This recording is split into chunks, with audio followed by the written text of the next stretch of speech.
చిన్న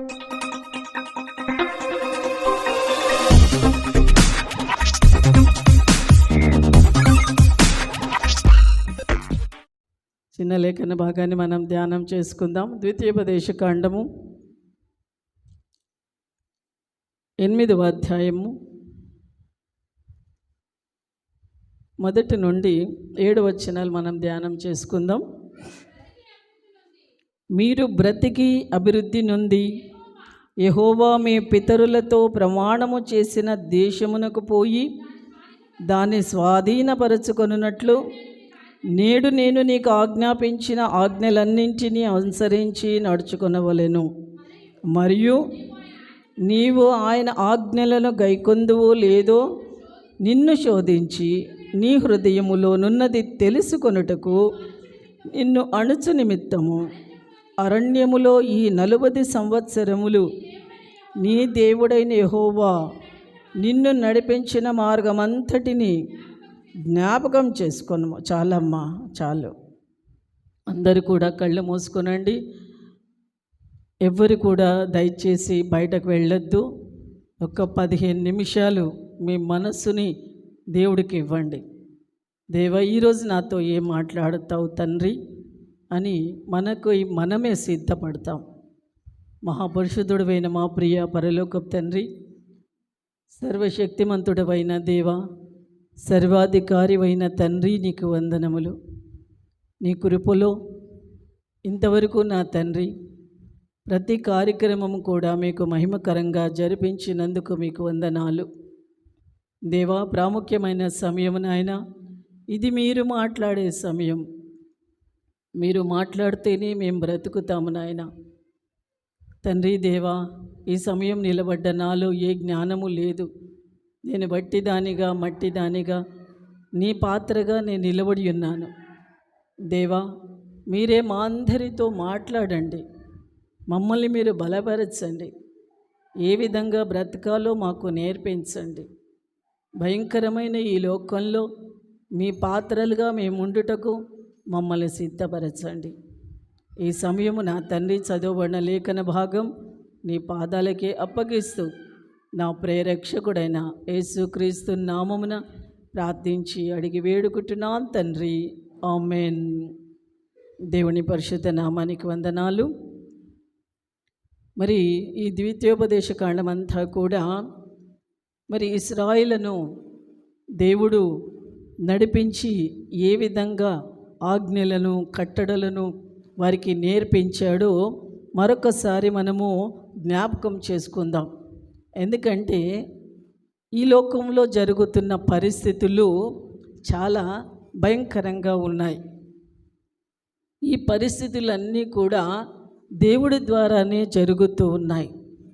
మనం అనుకుంటాం, అయ్యో అక్కడ జపాన్లో భూకంపం వచ్చింది, అయ్యో ఇంకా కొద్ది రోజులైతే మళ్ళీ ఇరాన్ ఇరాక్ యుద్ధాలు జరుగుతాయేమో, 3వ ప్రపంచ యుద్ధం జరగబోతుంది. మరి కేరళలో ఆ విధంగా అన్నీ కూడా కొన్ని గ్రామాలు నీట మునిగిపోయాయి. ఇలా ఒక్కొక్క పరిస్థితి ఒక్కొక్క దేశం, ఒక్కొక్క ప్రాంతాలు అన్నీ కూడా నీట మునుగుతూ మరి అవి భూమిలోకి మనుషులు వెళ్ళిపోతున్నారు. భూమి కప్పేస్తుంది. భయంకరమైన పరిస్థితి. ఇదంతా కూడా జరుగుతుంది అని ముందుగానే మత్తయి సువార్తలో యేసుక్రీస్తు ప్రభు ఈ లోకానికి వచ్చినప్పుడే చెప్తున్నాడు. భయంకరంగా యుద్ధాలు జరుగుతాయి, భూకంపాలు వస్తాయి. మరి భయంకరమైన స్థితి, ప్రేమలు చల్లారిపోతాయి, మనుషులు ఒకరికొకరు ద్వేషించుకుంటారు, పాపం పెరిగిపోతుంది, ఈ లోకాశల్లో లోకమంతా పడి నశించిపోతుంది, దేవుని యందు విశ్వాసం అనేది మనుషులలో సన్నగిలిపోతుంది అని దేవుడు ముందుగానే మనకు అన్ని హెచ్చరికలు చెప్తూనే చెప్పాడు. తను 33.5 సంవత్సరాలు ఈ భూమి మీద మానవ శరీరముతో ఉంటూ దేవుని కార్యాల గురించి ఈ లోకమునకు ప్రచురం చేసిన దేవుడు మరి ఎలా ఈ లోకంలో మీరు బ్రతకాలి? లోకము ఎలా ఉంటుంది అంటే మరి తొడెల లాంటి మనుషులు, కానీ దేవుని బిడ్డలు గొర్రెల లాంటి మనుషులు. అంటే చాలామంది ఇప్పుడు నేను యూట్యూబ్లో చూస్తే చాలా కామెంట్ పెడుతున్నారు, క్రైస్తవ గొర్రెలు అంటున్నారు, ఏమేమో పెడతా ఉన్నారు కామెంట్స్. సంతోషమే, వాళ్ళకి తెలియకుండానే మనను దేవుని బిడ్డలు అని సంబోధిస్తున్నారు. అందుకు నేను చాలా హ్యాపీగానే ఫీల్ అయ్యాను. ఎందుకంటే ఇలాంటి పరిస్థితులలో మరి గత పూర్వకాలం మరి దేవుడు ఇశ్రాయేలును మరి ఏ విధంగా మరి భయంకరమైన బానిసత్వంలో ఉన్నారు, భయంకరమైన పరిస్థితులలో ఉన్నారు, మరి వాళ్ళ మీద భయంకరమైన బరువులు మోపుతూ ఇటుకలు తయారు చేపిస్తూ మరి ఐగుప్తులో వాళ్ళను బలవంతంగా వాళ్ళని పొద్దు నుంచి రాత్రి దాకా వాళ్ళకి సరిగా భోజనాలు కూడా పెట్టకుండా బలవంతంగా పనులు చేపిస్తున్నారు. వాళ్ళకు పిల్లలు పుట్టకూడదు అని చెప్పి పుట్టిన మగ పిల్లలందరినీ చంపేయడం జరుగుతూ ఉంటుంది. మరి భయంకరమైన ఆ సిచ్యువేషన్లో మరి ఇశ్రాయేలు ఏం చేస్తున్నారు? దేవుడికి మొరపెట్టారు. మొరపెట్టినప్పుడు అందులో నుండి ఒక్కడిని, మోషేను దేవుడు కాపాడాడు. మరి ఈ స్టోరీ అంతా మనకు తెలుసు, ఇవంతా మనకు తెలుసు. కానీ దేవుని యొక్క ప్రణాళిక తన ప్రజల పట్ల ఎంత గొప్పగా ఉంది అనేది మనం అర్థం చేసుకోవాలి. ఆనాడు అలాంటి ప్రేమనే, ఈనాడు అలాంటి ప్రేమనే.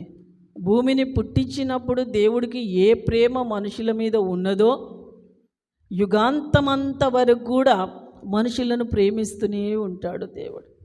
ఆయన అంటున్నాడు, లోబడని నా ప్రజలారా, దినమంతయు కూడా నా చేతులు మీకోసం చాచుచున్నాను అంటున్నాడు. అంటే మనుషులు, లోబడని మనస్తత్వాలు ఎప్పుడు కూడా దేవునికి ఎదురు తిరిగే మనస్సే, కానీ దేవుడికి లోబడే మనస్సు చాలా తక్కువ మందికి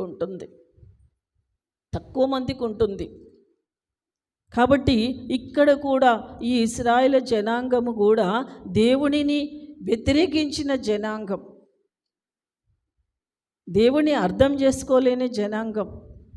మరి ఫరో ఎదుట దేవుడు 10 గొప్ప అద్భుతాలు మోషే ద్వారా చేయించి ఐగుప్తు నుంచి వాళ్ళని బయటకి తీసుకొచ్చాడు. వాళ్ళు అంటున్నారు, ముందర పెద్ద సముద్రం ఉంది, వెనకాల శత్రు సైన్యము, మేము చచ్చిపోయేది ఉంటే అక్కడే చచ్చిపోతుంటిమి, సముద్రంలో పడేయడానికి తీసుకొచ్చావా అని మోషే మీద గులుగుతున్న సమయం. కానీ దేవుడు ప్రజలందరూ చూస్తున్నప్పుడు సముద్రాన్ని 2 పాయలుగా చేశాడు. హల్లెలూయా. ఈరోజు కూడా మనం ఎలాంటి పరిస్థితిలో మనం ఉన్నా మనకు అర్థం కాదు. అరే, నేను ఒక పరిస్థితిలో ఉన్నా, ఒక సమస్యతో ఉన్నా, ఈ సమస్య ఎలా తీరుతుంది? అసలు తీరడానికి అవకాశం లేదు. నాకు ఎవరొచ్చి సహాయం చేస్తారు? ఇలాంటి పరిస్థితిలో నాకు దేవుడు కూడా నాకు ఏం మాట్లాడతలేడు. నేను ఎన్నిసార్లు బైబిల్ తిరిగేసినా నాకు అర్థమవుతలేదు. నా కుటుంబ పరిస్థితి ఏంది, నా బిడ్డల పరిస్థితి ఏంది, నాకున్న ఈ సమస్యలని ఎలా పోవాలి అని మనం కూడా అలచడి మనలో కలుగుతూ ఉంటుంది. కానీ ఈరోజు ఒక దేవుడి వాగ్దానం ఏంటంటే, ఆనాడు ఇశ్రాయేలుకు సముద్రాన్ని 2 పాయలుగా, అంటే మన సమస్యని 2 పాయలుగా చేసి శత్రు సైన్యము నుండి కాపాడిన దేవుడు ఈరోజు మనకిస్తున్న వాగ్దానం ఏంటంటే, మన సమస్యలను కూడా దేవుడు ఏం చేస్తాడంట? 2గా చీల్చి నీకు దారిని చూపిస్తాడు. హల్లెలూయా. అందరం కూడా చప్పట్లు కొట్టి దేవుని మహిమ పరుస్తాం. ఎందుకంటే పరిశుద్ధాత్మ దేవుడు ఖచ్చితంగా తన ప్రజలను కాపాడుతాడు. అది నమ్మాలి, 100% నమ్మాలి. నువ్వు ఎలాంటి సిచ్యువేషన్లో ఉన్నావో నీకే తెలుసు, మాకు తెలియదు. కానీ ఆ పరిస్థితుల గుండా నిన్ను దాటి వెయ్యడానికి దేవుడు ఒక్కడే సమర్థుడు. మనం అనుకుంటాం మనుషుల మీద ఆధారపడతాం, ప్రభుత్వం మీద ఆధారపడతాం, లేదా ఇంకా బలవంతులైన ఎవరి మీదైనా మనం ఆధారపడతాం. వాళ్ళు సహాయం చేస్తారు, వీళ్ళు సహాయం చేస్తారు, వీళ్ళు మాకేమైనా చేస్తారు, వాళ్ళు ఏమైనా చేస్తారు అని మనుషుల వైపు పరిగెత్తుతూ ఉంటాం మనం. కానీ ప్రభు అంటున్నాడు, నువ్వు నిలబడి ప్రార్థన చెయ్యి, నీ ఇంటిలోనూ మోకాళ్ళ మీద కూర్చొని ప్రార్థన చెయ్యి. కొండల తట్టు నా కన్నులు ఎత్తి ఉన్నాను, నాకు సహాయం ఎక్కడి నుండి వస్తుంది? యెహోవా వల్లనే నాకు సహాయము వస్తుంది. దేవుడి వల్లనే మనుషులకు సహాయం, కానీ మనిషికి సహాయం అంటూ ఉండదు. ఒకవేళ ఎవరైనా నీకు సహాయం చేశారు అంటే అది స్వార్థంతోనే చేస్తారు. ఒకరి దగ్గరికి అప్పుకి వెళ్తావు, అమ్మ నాకు ఒక 10,000 అప్పు కావాలి అంటే ఇస్తాను అంటుంది, కానీ ఏమంటుంది పక్క నుంచి? ఎంత వడ్డీ ఇస్తావు కదా? అడుగుతారా? అడగరా? అడుగుతారు, ఖచ్చితంగా అడుగుతారు. ఎందుకంటే ప్రతి మనిషి సహాయం అనేది స్వార్థపూరితమైన సహాయాలు, స్వార్థంతో ఉండే మనస్తత్వాలు. కానీ దేవుడికి ఏ స్వార్థము లేదు. తన బిడ్డలు కన్నీటి విడుచుట నేను చూడలేను అంటాడు. తన బిడ్డలు బాధనొందుట నేను చూడలేను, తన బిడ్డలు అవమానమునందుట నేను చూడలేను. మరి ఆయన అంతగా బాధపడుతున్నాడు మన కోసం. నీకంటే ఎక్కువగా ఆయన ఏడుస్తున్నాడు నీ సమస్య కోసం. అది మనము అర్థం చేసుకోవాలి. ఇక్కడ మరి ఇశ్రాయేలు జనాంగాన్ని 40 సంవత్సరాలు అరణ్యములో నడిపించాడు. ఎందుకు నడిపించాడు? మనం ఒకసారి మళ్ళీ చదువుదాం. మీరు బ్రతికి అభివృద్ధి నొంది యెహోవా మీ పితరులతో ప్రమాణము చేసిన దేశమునకు పోయి దాన్ని స్వాధీనపరుచుకొనున్నట్లు నేడు నేను నీకు ఆజ్ఞాపించిన ఆజ్ఞలన్నింటినీ అనుసరించి నడుచుకొనవలెను. మరియు నీవు ఆయన ఆజ్ఞలను గైకొందువో లేదో నిన్ను శోధించి నీ హృదయములోనున్నది తెలుసుకొనుటకు నిన్ను అణుచు నిమిత్తము అరణ్యములో ఈ 40 సంవత్సరములు నీ దేవుడైన యెహోవా నిన్ను నడిపించిన మార్గమంతటిని నీవు జ్ఞాపకమో చేసుకో. ఎందుకంటున్నాడు? మన అరణ్య ప్రయాణం, ఆనాడు అరణ్యంలో వాళ్ళు ప్రయాణం చేశారు, ఈనాడు మనం నిజ జీవితంలో ప్రయాణం చేస్తున్నాం. ఒక్కసారి మనం వెనుకకు తిరిగి జ్ఞాపకం చేసుకుందాం. నా 50 సంవత్సరాల జీవితం ఎలా గడిచింది? నా 20 సంవత్సరాల జీవితం ఎలా గడిచింది? నా 30 సంవత్సరాల జీవితం ఎలా గడిచింది? నా గత దినాలు ఎలా గడిచిపోయాయి అని మనము జ్ఞాపకం చేసుకోవాలి. ఎవరు నడిపించారు?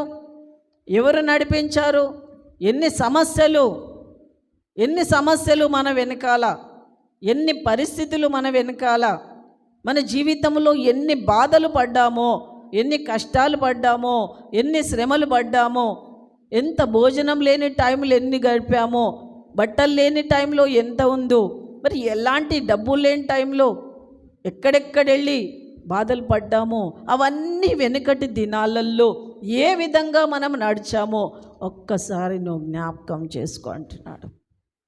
వెనుకది నువ్వు మర్చిపోకూడదు. జరిగిపోయిన కాలం ఎప్పుడు మర్చిపోకూడదు. వెనకటి శాస్త్రం చెప్తారు, కష్టకాలంలో ఒక అమ్మ ఇంటికి వెళ్ళి, అమ్మ నాకు బాగా ఆకలి అవుతుంది, కొంచెం పచ్చడి ఏమైనా ఉంటే పెట్టవా అంటే ఆమె చేతిలో పచ్చడి వేసిందంట. 60 సంవత్సరాలు గుర్తుపెట్టుకుందంట. 60 సంవత్సరాలు. ఏమని? ఒకరోజు నేను కష్టకాలంలో ఉన్నప్పుడు ఒక అమ్మ ఇంటికి వెళ్తే నాకు ఆహారం లేదు, కూరలేం లేకపోతే అమ్మ ఇంటికి వెళ్తే నా చేతిలో కొంచెం పచ్చడి వేస్తే నా అన్నం కలుపుకొని నేను తిన్నాను. ఆ రోజు నా కడుపు నింపిన అమ్మను నేను గుర్తుపెట్టుకుంటాను, సహాయం చేసిన అన్నను నేను గుర్తుపెట్టుకుంటాను. ఈరోజు ఆ కృతజ్ఞతా భావం మనుషులలో లేదు, తగ్గిపోయింది, చాలా తగ్గిపోయింది.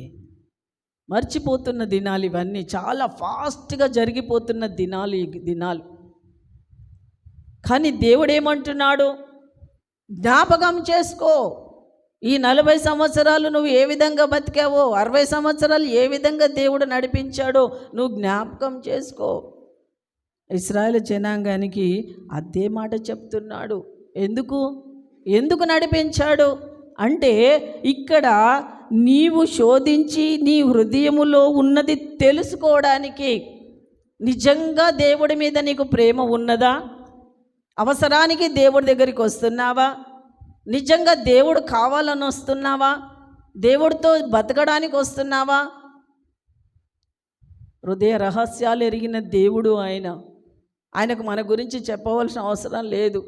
ఆయన అంటున్నాడు, నీవు ఆయన ఆజ్ఞలను గైకొంటున్నావా లేదా అని నిన్ను తెలుసుకోవడానికి మన బ్రతుకులను మనను నడిపిస్తున్నాడు. ఆనాడు ఇశ్రాయేలు 40 సంవత్సరాలు నడిపించాడు.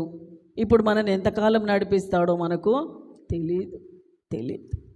కాబట్టి యెహోవా సెలవిచ్చిన ప్రతి మాట వలన నరులు బ్రతుకుతురని నీకు తెలియజేయుటకు ఆయన నిన్ను అణచి నీకు ఆకలి కలగజేసి, మరి నీవే గాని నీ పితరులే గాని మరి ఎన్నడైనను ఎరగని మన్నాతో నిన్ను పోషించాను. ఆ రోజు పరలోక దేవదూతలు తినే ఆహారం ఇశ్రాయేలు జనాంగానికి పైనుంచి దేవుడు ఇచ్చాడు. ఈరోజు కూడా నీకు తెలియని ఆహారాన్ని నీకు దేవుడు ఇస్తున్నాడు. నీకు శరీర ఆహారము ఇస్తున్నాడు, ఆత్మీయ ఆహారము ఇస్తున్నాడు. శరీర ఆహారం శరీరాన్ని బలం ఇవ్వడానికి, ఆత్మీయ ఆహారం ఆత్మకు బలం ఇవ్వడానికి. మరి ఈ శరీర ఆహారం బాగా తిని ఆత్మకు ఆహారం లేకపోతే ఏమైపోతావు? శరీరం పెరిగిపోతుంది, ఆత్మ చచ్చిపోతుంది. దానివల్ల బ్రతికి ఉన్న నీవు మృతుడవే. క్రియలు లేని నీ బ్రతుకు మృతతుల్యమే. నీలో క్రియలే లేవు, నీలో దేవుని మాటలే లేవు. మరి నీకు దేవుడి ఆజ్ఞలను పాటించే గుణమే లేదు. దేవుని బిడ్డ ఎలా అవుతావు? నువ్వు ఎలా అవుతావు? కాబట్టి ఇక్కడ ఏమంటున్నాడు ఆయన, నువ్వు ఎరగని మన్నాతో నిన్ను పోషిస్తున్నాడు. ఎందుకు? మరి దేవుడి నోటి నుంచి వచ్చే మాట వలన మనుషులు బతుకుతున్నారు. అంటే రేపు నేను బాగుపడతాను, ఈరోజు బాగలేదేమో రేపు బాగుపడతాను, రేపు నా పిల్లల భవిష్యత్తు గొప్పగా ఉంటుంది, రేపు చక్కగా పెళ్ళిళ్ళు చేసుకుంటారు. యవ్వనస్తులు ఏమనుకుంటారు? రేపు నాకు ఒక మంచి భార్య దొరుకుతుంది, మంచి ఉద్యోగం దొరుకుతుంది, మంచిగా గృహం కట్టుకుంటాను, మంచిగా కారు కొనుక్కుంటాను, మరి తనకున్న ప్రతి కోరిక నెరవేర్చుకుంటాను అని యవ్వనస్తులు అనుకుంటారు. పెద్దవాళ్ళు ఏమనుకుంటారు? నా పిల్లలకు మంచి భవిష్యత్తు కావాలి అంటే రేపు అనేది మనకు ఉన్నది కాబట్టే ఈరోజు మనము బ్రతుకుతున్నాం. దేవుడి మాట మనకేంటి? ఆదరణ. రేపటి కోసం నీకు బూస్టు, అది బలం. దేవుని ఆదరణ, దేవుడి మాట నీకు బలం. ఆ కష్టకాలములో ఆ మాటను జ్ఞాపకం చేసుకుంటే నీకు ఎక్కడ లేని బలం అనేది నీకు వస్తుంది. ఎవరు లేకున్నా సరే దేవుడి మాట ఉంటే చాలు అని ఒక మొండి ధైర్యం నీలోకి వస్తుంది. అంతగా ఆయన బూస్ట్ లాంటి వాడు. ఆయన మనకు అంతగా బలమిచ్చేవాడు. ఆయన అంటున్నాడు, ఈ 40 సంవత్సరములు నీవు వేసుకొనిన బట్టలు పాతగిలలేదు, నీ కాళ్ళు వాయలేదు. ఒకడు తన కుమారుని ఎట్లా శిక్షించెనో అట్లే నీ దేవుడైన యెహోవా నిన్ను శిక్షించువాడని నీవు తెలుసుకొని ఆయన మార్గములలో నడుచున్నట్లును ఆయనకు భయపడునట్లును నీ దేవుడైన యెహోవా ఆజ్ఞలను గైకొనవలెను. ఇది దేవుడు చెప్పేది. 40 సంవత్సరాలు బట్టలు మాయకుండా ఉంటాయా? చెప్పులు చినిగిపోకుండా ఉంటాయా? ఇది ఒక విచిత్రం, చాలా విచిత్రం. ఇది ఆయనిచ్చే పరలోకపు భోజనం చేస్తున్నారు గనక ఆ జనం, నడిచిన జనం అంతా కూడా దేవదూతలాగా అయిపోయినరేమో అనుకుంటున్నాను నేను. ఎందుకంటే వాళ్ళు వేసుకున్న 40 రోజులు బట్టలు చినగకుండా ఉంటాయా? మురికి వాసన రాకుండా ఉంటాయా? వాళ్ళు స్నానాలు కూడా చేయలేదా? ఎలాంటి పరిస్థితి వాళ్ళది? మనకు అర్థం కాదు, దేవుడి కార్యాలు మనకు అర్థం కాదు.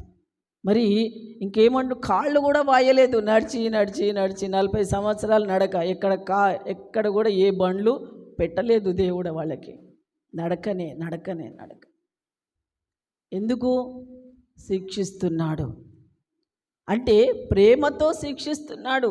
మన పిల్లలు తప్పు చేస్తే ఒకటి కొడతాం, కానీ వాడు పాడైపోవాలో వాడు చనిపోవాలని గట్టి కొడతామా? కొడతాం, కోపంతో కొడతాం, కానీ వాడు బాగుపడాలని కొడతాం. అలాగే ప్రభువు కూడా అనేక సార్లు తన ప్రజలను గాయపరుస్తాడు. గాయపరచువాడు నేనే, దాని గాయాన్ని కట్టుకట్టువాడని కూడా నేనే. అంటే నీకు గాయాలు చేసేవాడిని నేనే, నీకు బాధలు పెట్టేటోడిని నేనే. మరి ఆ బాధల్లో నా శక్తిని నువ్వు తెలుసుకోవాలి, అది దేవుడి యొక్క ఉద్దేశం. కష్టకాలములో దేవుని శక్తిని నువ్వు తెలుసుకోవాలి, అని ఎంత ఉన్నతుడో నువ్వు తెలుసుకోవాలి. అది తెలుసుకోవాలని మనకేం చేస్తాడు? కొన్ని కష్టాలు, బాధల గుండా, రోగాల గుండా మనం ప్రయాణము చేస్తూ ఉంటాం. హల్లెలూయా. ఎందుకంటే గొప్ప దేవుడి శక్తి ఆయన మనకు ఇస్తున్నాడు. వాళ్ళు ఎలా మొరపెట్టారో మనం ఒకసారి చూద్దాం. యెషయా గ్రంథంలో 64వ అధ్యాయంలో మనం చూద్దాం. త్వరగా తీయండి. 64:5.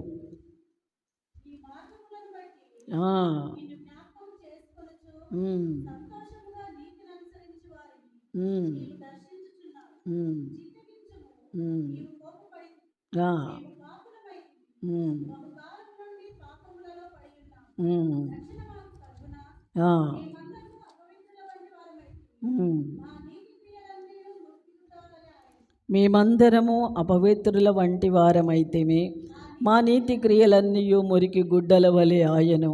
మేమందరము ఆకువలే వాడిపోతిమి, గాలివాన కొట్టుకొని పోవునట్లుగా మా దోషములు మమ్మను కొట్టుకొని పోయెను. నీ నామమును బట్టి మొరపెట్టు వాడొక్కడును లేకపోయెను. నిన్ను ఆధారం చేసుకొనుటకై తన్ను తాను ప్రోత్సాహపరచుకొని వాడొక్కడును లేకపోయెను. నీవు మాకు ముఖము చాటు చేసుకొంటివి, మా దోషముల చేత నీవు మమ్మను కరిగించి ఉన్నావు. యెహోవా, నీవే మా తండ్రివి, మేము జిగటమన్ను, నీవు మాకు కుమ్మరివి. మేమందరము నీ చేతి పనివారమయ్యున్నాము. యెహోవా, అత్యధికముగా కోపపడకము, మేము చేసిన దోషమును నిత్యము జ్ఞాపకము చేసుకొనకము. చిత్తగించుము, చూడుము, దయచేయము, మేమందరము నీ ప్రజలమే. హల్లెలూయా. మొరపెడుతున్నారు జనాంగం. ఈరోజు మనం కూడా అలాగే మొరపెట్టాలి. మేము మట్టి శరీరం ఇది. ప్రభువు మట్టితో చేశాడు ఈ శరీరాన్ని. కాబట్టి మట్టి శరీరం మట్టిలోనే పాతి పెడతాడు. వాడు ఎంత కోటీశ్వరుడైనా, వాడు రోజు బంగారం తిన్నా సరే కానీ తీసుకెళ్ళి ఏం చేస్తాడు? వాడిని మట్టిలోనే పెడతారు. మట్టి శరీరం మట్టిలోకే వెళ్తుంది. కాబట్టి ఈ మట్టి శరీరము నా మాట వినట్లేదు. మనము ప్రార్థన చెయ్యాలి ఈ మాట. ఎందుకంటే దేవుణ్ణి ఆధారం చేసుకొనకుండా మనకి ఇష్టానుకూలంగా మనము బ్రతికిన దినాలలో మనకొచ్చే శ్రమల ద్వారా, మనకొచ్చే శోధనల ద్వారా, మనకొచ్చే కష్టాల ద్వారా దేవుడికి మనం ఏం చేయాలి? మొరపెట్టాలి. రోగాలు వచ్చినప్పుడు మొరపెట్టాలి, బాధలు వచ్చినప్పుడు మొరపెట్టాలి, కష్టాలు వచ్చినప్పుడు మొరపెట్టాలి, కుటుంబ సమస్యలు వచ్చినప్పుడు మనం మొరపెట్టాలి. ప్రభువా, మేము పాపులమయ్యా, పాపాత్ములమయ్యా, మా ఆలోచనలో పాపం ఉంది, మా తలంపుల్లో పాపం ఉంది, మా క్రియల్లో పాపం ఉంది. ఏది మంచి అనేది మా శరీరాలలో, మా మనస్సులో ఉండదు. ఎందుకంటే మేము జిగట మట్టి వారం, నువ్వు కుమ్మరి వాడివి, నీ సారెపైన మేమున్నాము. ఒక మంచి పాత్రగా నన్ను నువ్వు మార్చుమని ప్రార్థన చెయ్యాలి. మనం మంచి పాత్ర, దేవుడు వాడబడే పాత్రగా నువ్వు కావాలి. కానీ మనకు పనికిరాని పాత్రగా మనము ఉండకూడదు. ఈరోజు మనలో ఎంతోమందికి ఎన్నో టాలెంట్లు ఉన్నాయి. పాటలు పాడే వరం ఉంది, ఎన్నో గొప్ప గొప్ప పనులు చేసే వరం ఉంది, ఎన్నో వాక్యాలు చదివే వరం ఉంది, ఎన్నో ఉన్నాయి. కానీ మనం ఏం చేస్తాం? దాన్ని భూమిలో పాతి పెట్టేస్తాం. దేవునికి వాడబడే పాత్రగా ఉండడానికి మన మనస్సు అంగీకరించటం లేదు. ఇది మనుషుల కోసం చేస్తున్నాము అనుకుంటారు, మనుషుల కోసమే చేస్తున్నాము అనుకుంటారు. కానీ నువ్వు ఏది చేసినా, ఈరోజు నువ్వు ఇక్కడ వచ్చి కూర్చున్నావంటే పాస్టర్ కోసం రాలేదు, మా కోసం రాలేదు, నువ్వు వచ్చింది దేవుడి కోసం. దేవుడి కోసం నీకు దేవుడికి సంబంధం, మాకు మీకు మనందరికీ ఒకటే సంబంధం. ఆయన మాట్లాడమంటున్నాడు, మేము మాట్లాడుతున్నాం, అంతవరకే. ఎందుకంటే ఆయనతో మనకు సంబంధం ఉన్నప్పుడు ఆయనను మనం సంతోషపెట్టే వారిగా మనం ఉండాలి, కానీ మనుషులను సంతోషపెట్టే వారిగా కాదు. ఆనాడు ఇశ్రాయేలు జనాంగం వాళ్ళు బాగా మొరపెట్టారు. ఈరోజు మనం మొరపెడితే ఖచ్చితంగా మన సమస్యలు, మన బాధలు, మన ఇరుకులు, మన ఇబ్బందులు ఏమున్నాయో అవన్నీ కూడా సమసిపోతాయి. ఎందుకంటే ఆనాడు దేవుడు ఇశ్రాయేలును కాపాడిన దేవుడు కునుకడు, నిద్రపోడు. ఈరోజు మనందరినీ కాపాడడానికి దేవుడు ఈ లోకానికి వచ్చాడు. ఇది మంచి అవకాశం. దినదినము దేవుడితో ఉండడానికి ఇష్టపడాలి. అక్కడొచ్చిన జలప్రళయం ఇక్కడ వస్తుంది, అక్కడొచ్చిన భూకంపం ఇక్కడ వస్తుంది, అక్కడొచ్చిన కరోనా ఇక్కడికి వచ్చిందా రాలేదా? చైనాలో ఉన్న కరోనా ఇక్కడికి వచ్చిందా రాలేదా? వచ్చింది కదా. ఎందుకంటే అక్కడ జరుగుతున్న పరిస్థితుల్లో నేనైతే బాగున్నా కాదు, అక్కడొచ్చిన కష్టం ఇక్కడ వస్తుంది. అక్కడ ఏడుస్తున్నారు, ఇక్కడ నువ్వు నవ్వుతున్నామేమో, రేపు నీ కూడా అదే ఏడుపు అనేది ఒకనాడు వస్తుందేమో. కానీ ప్రభు అంటున్నాడు ఒక మాట, చివరిగా చెప్తాను, టైం అయిపోయింది. సామెతలు మరి 1వ అధ్యాయము 33వ వచనంలో చూద్దాం. చివరిగా ఒక మాట చూద్దాం.